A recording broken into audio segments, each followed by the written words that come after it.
Friends, मैं doctor Kuldeep Mishra.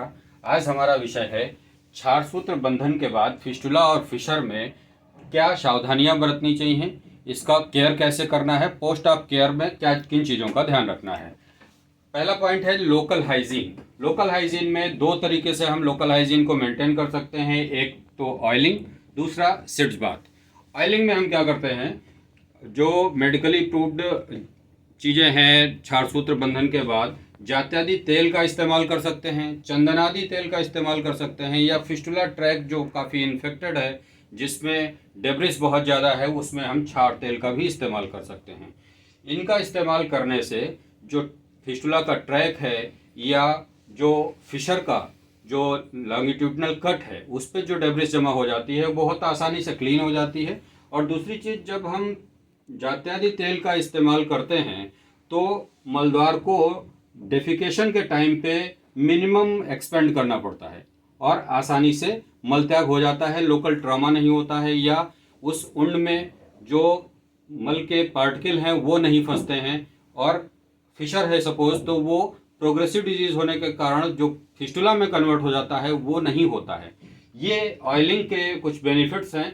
जात्यादि तेल, चंदनादि तेल या क्षार तेल जुडिशियसली आप जैसे भी सेलेक्ट करके पेशेंट की प्रकृति के अनुसार आप सेलेक्ट करके इस्तेमाल कर सकते हैं। दूसरी चीज़ है सिड्स बाथ। हम लोग सिड्स बाथ कराते हैं क्षार सूत्र बंधन के बाद। ये इसलिए कराना आवश्यक होता है कि पहले जानेंगे सिड्स बाथ होता क्या है।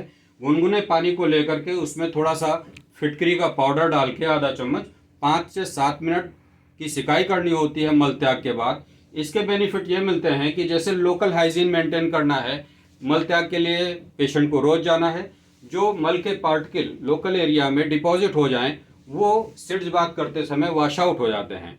दूसरी चीज़, ये हमारी जो फिटकरी का पाउडर डलवाने का पर्पज़ है, ये लोकल जो वहाँ पर ऐसी कंडीशन बनती है वहाँ अगर इस तरीके से कुछ गंदगी टिकी है या सूजन आ गई है तो ये इसका नेचर हाइग्रोस्कोपिक होता है, वो ये जो है उस सूजन को खींच लेती है और सूजन कम हो जाता है। 5 से 7 मिनट हम लोग इंडिकेट करते हैं कि 5 से 7 मिनट सिकाई करें, इससे ज़्यादा ना करें।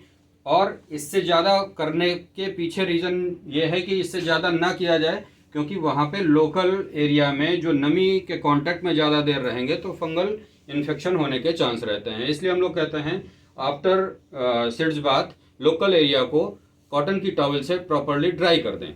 दूसरे पॉइंट पे आते हैं डाइट। कुछ लोगों का कहना है डाइट किस तरीके से जो है पोस्ट ऑफ केयर में शामिल हो सकती है, डायरेक्टली नहीं लेकिन इनडायरेक्टली। देखिए कैसे हम पोस्ट ऑफ केयर में डाइट को मैनेज करके पेशेंट को बहुत सुगमता से ठीक कर सकते हैं।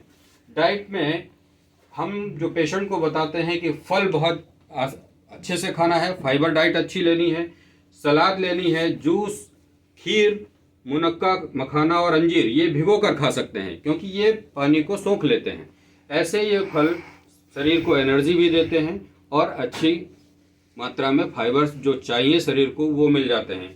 फल में हम 3 फलों को अवॉइड करने के लिए बोलते हैं, वो हैं अमरूद, पपीता और अनार।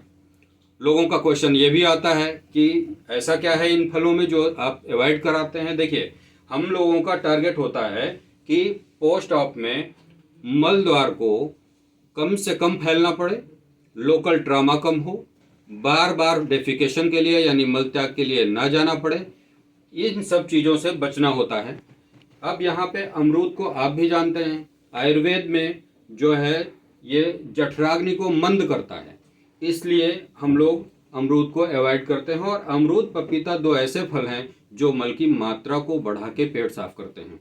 अगर मल की मात्रा बढ़ेगी तो कम स्पेस से कोई ज़्यादा चीज़ निकलेगी तो ट्रामा होने के चांस बढ़ते हैं।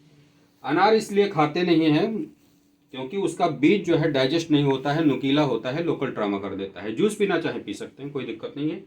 तो खान पान के उसमें बहुत ध्यान रखना है। फल, सलाद, जूस, खीर, मुनक्का, मखाना, अंजीर भिगो के खाएं। आपके नॉलेज में रहना चाहिए ये जो फल हैं ये एनर्जी देंगे, लेकिन इनको भिगो कर खाइए या फिर दूध में पका करके खीर बना के खाइए, बेहतर रहेगा।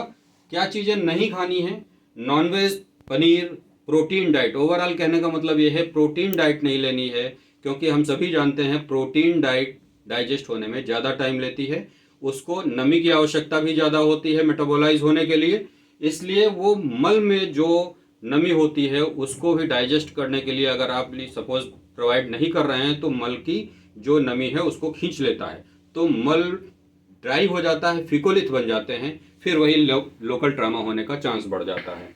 मैदे से बनी चीज़ें, तेज़ मिर्च, मसाला, खट्टा, अचार, चटनी, ये अवॉइड करना चाहिए क्योंकि ये एसिडिटी क्रिएट करते हैं और किसी भी उंड पे अगर एसिड लगाया जाए तो पेन बढ़ जाता है।